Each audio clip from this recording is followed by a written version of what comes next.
ஒரு வருஷத்துக்கு ஒரு கம்பெனி $5 பில்லியன் லாஸ் பண்ணிட்டு இருக்காங்க. ஆனா அந்த கம்பெனியோட வேல்யூ $1.7 ட்ரில்லியன் இருக்கு. ஒரு லாஸ் பண்ற கம்பெனிக்கு எதுக்கு இந்த அளவுக்கு வேல்யூ அப்படிங்கிறத டீட்டெயிலாக ஒன் பை ஒன்னா பார்க்கலாம். ஃபர்ஸ்ட் ரீசன் என்ன அப்படின்னா, இன்வெஸ்டர்ஸ் வந்து ஸ்பேஸ் எக்ஸோட ஸ்டாக்கை வாங்குறாங்க அப்படின்னா இன்னைக்கோட பிஸ்னஸ் எப்படி இருக்கு அப்படின்னு அவங்க பார்த்து வாங்குறது இல்ல, அந்த பிஸ்னஸ்க்கு ஃபியூச்சர் எப்படி இருக்கு அப்படின்ட்டு பார்த்து வாங்குறாங்க. இப்போ ஒரு சின்ன கதை சொல்றேன், நீங்களே இமேஜின் பண்ணி பாருங்க.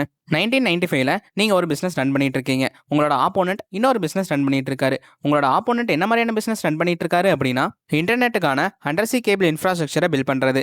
அது என்னப்பா அண்டர்சி கேபிள் அப்படின்னா, இந்தியாவில் இருக்கிற நம்ம உலகத்தில் இருக்கிற யாராச்சும் ஒருத்தர் கூட கனெக்டடாக இருக்கணும் அப்படின்னா இந்த அண்டர்சி கேபிள் இருந்தால் மட்டும்தான் நம்மளால கனெக்டடாக இருக்க முடியும். ஸோ இந்த மாதிரியான இன்ஃப்ராஸ்ட்ரக்சரை உங்களால் 1995ல ஒரு கம்பெனி கிட்ட இருந்து வாங்க முடியறதுக்கான ஆப்பர்ச்சுனிட்டி கிடைக்குது அப்படின்னா எப்படி இருக்கும்? 1995ல இன்டர்நெட் யாருமே பெரிய லெவலில் யூஸ் பண்ணல. ஸோ இதை வந்து நம்ம அந்த டைமில் பார்த்தோம் அப்படின்னா என்னடா இது, இதெல்லாம் யாராச்சும் வாங்குவாங்களா அப்படின்றத நம்ம யோசிக்க தோணும்.